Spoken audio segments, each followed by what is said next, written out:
গণভোটের রায়কে অস্বীকার করে ফ্যাসিবাদী কাঠামোতে ফিরতে চায় বিএনপি। এই অভিযোগ করেছেন বিরোধী দলীয় নেতা ডাক্তার শফিকুর রহমান।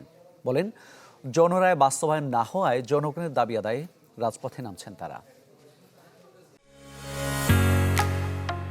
ঢালাইয়ের সেরা প্রিমিয়ার সিমেন্ট। ঢাকার দক্ষিণ কেরানীগঞ্জে জামায়াতের দায়িত্বশীল সমাবেশে প্রধান অতিথি ডাক্তার শফিকুর রহমানের বক্তব্যে উঠে আসে জ্বালানি সংকট, অনলাইনে ক্লাস সহ সমসাময়িক বিষয়। মনে হয় যেন সমস্যা তো নাই, বরঞ্চ উদ্বৃত্ত তেলের উপর ভাসছে বাংলাদেশ। বৈশ্বিক সংকট মোকাবিলায় সরকার লুকোচুরি করছে বলে অভিযোগ বিরোধী দলীয় নেতার।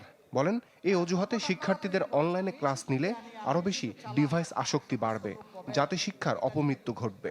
এমনিই শিশুরা ডিভাইসে আসক্ত হয়ে পড়েছে, এখন যদি আবার স্কুল থেকে বিরত রেখে তাদের হাতে এই ডিভাইস দেওয়া হয়, তাহলে তাদের মেধার মৃত্যু ঘটবে। অভিযোগ করেন, গণভোটের রায়কে অস্বীকার করে মূলত ফ্যাসিবাদী কাঠামোতে ফিরতে চায় বিএনপি।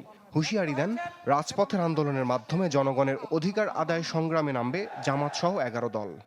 ফ্যাসিবাদ একটা রোগ, এটা একজন থেকে আরেকজনে সংক্রমিত হয় এবং সেই সংক্রমণ ইতিমধ্যে আমরা লক্ষ্য করছি। 5 আগস্ট পরিবর্তন এনেছিল, সেই জনগণের মৃত্যু হয় না, যাদের নেতৃত্বে শেষমেশ ফ্যাসিস্টরা পালাতে বাধ্য হয়েছে। আমরা তাদেরকে বলবো, তোমরা তোমাদের বিপ্লবের যে খালি হাতের হাতিয়ার, অর্থাৎ দেশপ্রেম এবং ইমানের হাতিয়ার, সেটাকে আবার শানিত করো। যেমন আগে নেমেছি, এখন আবার নামবো এবং ইনশাআল্লাহ জনগণের এই দাবি আমরা আদায় করে ছাড়বো ইনশাআল্লাহ। উল্লেখ করেন, নিয়মতান্ত্রিক আন্দোলনে বিশৃঙ্খলার চেষ্টা হলে ইস্পাত কঠিন জবাব দেওয়া হবে। তো আমাদের বিরুদ্ধে কেউ ভায়োলেন্স করতে আসলে আমরা ইস্পাতের মতো হয়ে যাব। রমিজ হুসাইন, চ্যানেল 24, ঢাকা।